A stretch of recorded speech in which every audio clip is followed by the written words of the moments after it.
அனைவருக்கும் வணக்கம். நான் வித்யா, பெங்களூரில் இருந்து. திருக்குறள் கதைகள் கேட்கலாம் வாங்க. இன்றைய கதைக்கான தலைப்பு தவம் என்னும் கடமை.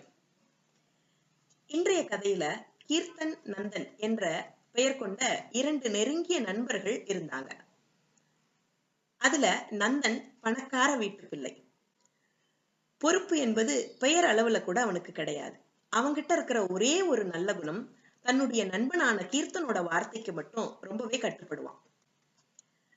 ஏண்டா இப்படி இருக்க நந்தா, கொஞ்சம் பொறுப்போடு இடு, படிப்புல கவனத்தை செலுத்து என்பான் கீர்த்தன். நீயும் ஆரம்பிக்காதடா, விடு, எல்லாத்தையும் பார்த்துக்கலாம் என்பான் நந்தன். இப்படியாகவே அவர்களுடைய நாட்கள் கடந்து கொண்டிருந்தது. பணக்கார வீட்டு பையனா இருக்கிறதுனால அவனுக்கு தேவையற்ற நட்பு வட்டங்கள் கொஞ்சம் கொஞ்சமா அதிகரிக்க தொடங்குது நந்தனுக்கு. அவன்கிட்ட இருக்கக்கூடிய பணத்துக்காகவே அவனை சுத்தி இருக்கக்கூடிய போலி நண்பர்கள் கூட்டம் அவனுக்கு கொஞ்சம் கொஞ்சமா சில தீய பழக்க வழக்கங்களை சொல்லி கொடுக்க ஆரம்பிக்கிறாங்க.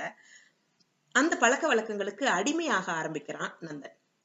நந்தனுடைய இந்த மாற்றம் கீர்த்தனை ரொம்பவே பாதிக்குது. தன்னுடைய நண்பனை மாற்றத்திற்கு, அவனுடைய அதுல இருந்து நல்வழிப்படுத்துறதுக்கு கீர்த்தன் நிறைய வகையில முயற்சி செய்யறான். ஆனா அவனுடைய எல்லா முயற்சியுமே தோல்வியில முடியுது. அதை நினைத்து அவன் வருந்தாத நாளே இல்லைன்னு சொல்லலாம். ஆனா கீர்த்தன் மிக ஏழ்மையான குடும்பத்துல பிறந்த கடைசி பிள்ளை.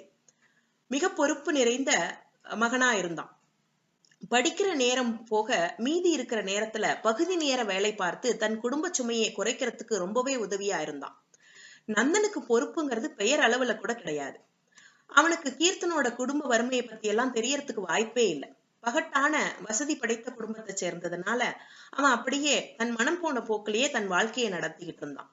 ஆனா ஒவ்வொரு நாளும் தன் நண்பனை சந்திச்சு அவனோட உரையாடுறத மட்டும் வழக்கமா கொண்டிருந்தான். ஆனா ஒரு வார காலமா கீர்த்தன் அவனை ஏதோ ஒரு சூழ்நிலையினால சந்திக்க வர முடியல. என்ன காரணமா இப்படி எல்லாம் இருக்க மாட்டானே, அவனை சந்திக்காம இருக்கிறது அவனுக்கு ஏதோ ஒரு மாதிரி இருந்ததுனால முதல் முறையா தன் நண்பனோட வீட்டுக்கு போறான்.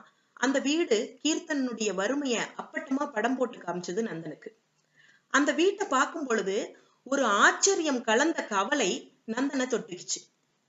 அவனுக்கு என்ன தோணுச்சு தெரியுங்களா?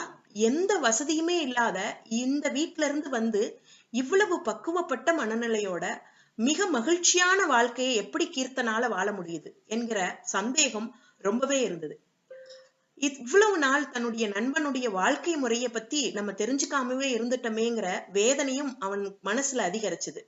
ஆகவே தன்னுடைய நண்பனை நேரடியா பார்த்து, எப்படி கீர்த்தா, உன்னால இந்த மாதிரி சூழ்நிலையில கூட ஒரு பொறுப்பான பிள்ளையா, கடமை நிறைந்த சகோதரனா, அக்கறை கொண்ட நண்பனா, ஒழுக்கம் மிகுந்த மாணவனா உன்னால இருக்க முடியுது அப்படின்னு கேட்டான்.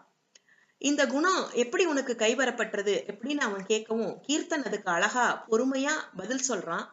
ஆமா நண்பா, என்னுடைய தவ பயிற்சி தான் இதுக்கான காரணம் அப்படின்னு சொல்றான்.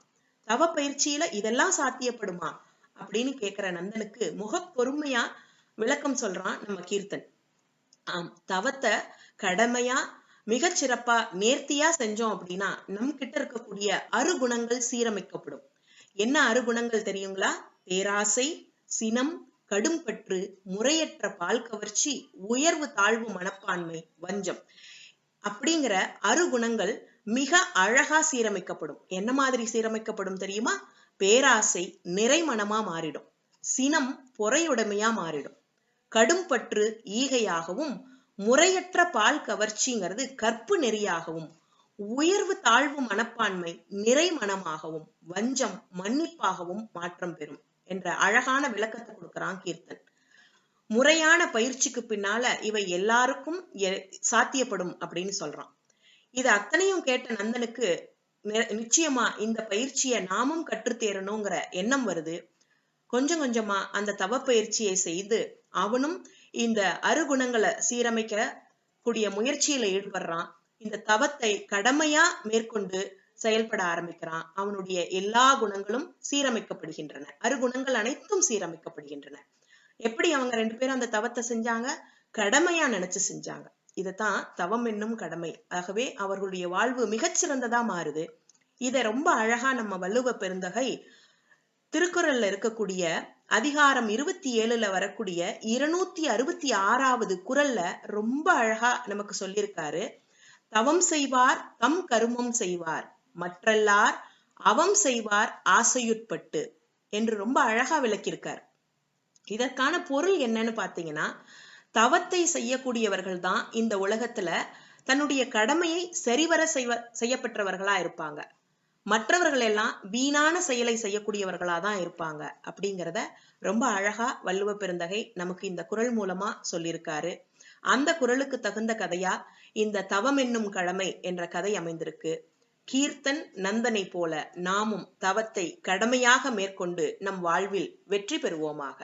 மற்றும் ஒரு கதையில் மீண்டும் சந்திப்போமா? நன்றி, வணக்கம்.